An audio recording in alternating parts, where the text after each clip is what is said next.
Hi friends, మన మైండ్లో ప్రతిరోజు ఎన్నో ఆలోచనలు వస్తాయి. వీటిలో కొన్నిటి మనకి స్ఫూర్తినిస్తాయి, కానీ మరికొన్నిటి మన జీవితాన్ని మనం అనుకోకుండా నెగటివ్గా మార్చేస్తాయి. ఈ వీడియోలో మనం నేర్చుకోబోయేది నెగటివ్ ఆలోచనలను ఎలా అధిగమించాలి అనే సింపుల్ కానీ పవర్ఫుల్ మార్గాలు. 1. నెగటివ్ ఆలోచనలను గుర్తించండి.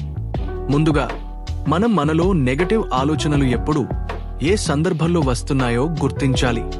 ఉదాహరణకి, నేను చేయలేను, ఎప్పుడు సమస్యలు వస్తుంటాయి లాంటి ఆలోచనలు మనలో నెగటివ్ ఫీలింగ్స్ రేపుతాయి.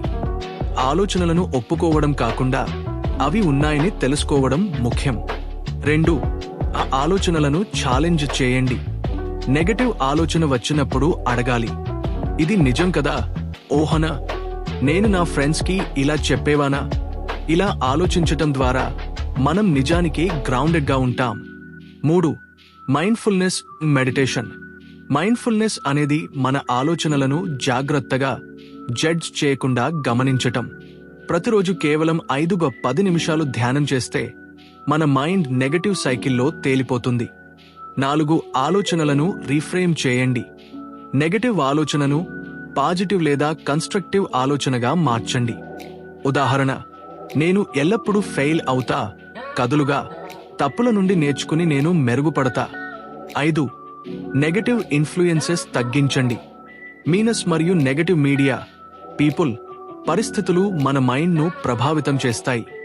వీటిని తగ్గించడం ద్వారా మన ఆలోచనలు ఎక్కువ పాజిటివ్గా మారతాయి. 6. Physical activity. ఎక్సర్సైజ్ చేయడం, వాక్ చేయడం లేదా స్ట్రెచింగ్ కూడా హార్మోన్స్ ద్వారా మన మైండ్ని అప్లిఫ్ట్ చేస్తుంది.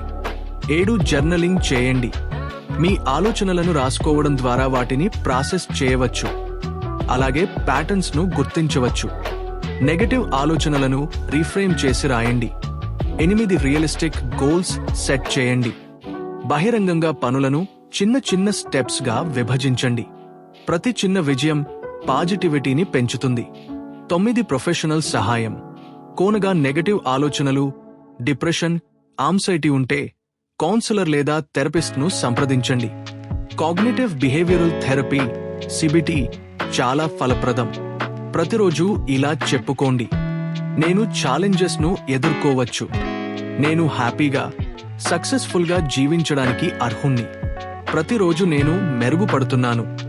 ఇలా మన మైండ్ను నెగటివ్ ఆలోచనల నుండి బయటకు తెచ్చి పాజిటివ్, ప్రొడక్టివ్ దిశలోకి మార్చవచ్చు. మీకు ఈ వీడియో సహాయపడిందని భావిస్తే లైక్ చేయండి, షేర్ చేయండి మరియు మా ఛానల్ని సబ్స్క్రైబ్ చేయడం మర్చిపోకండి. మళ్ళీ కలుసుకోమని ఎదురుచూస్తూ ధన్యవాదాలు.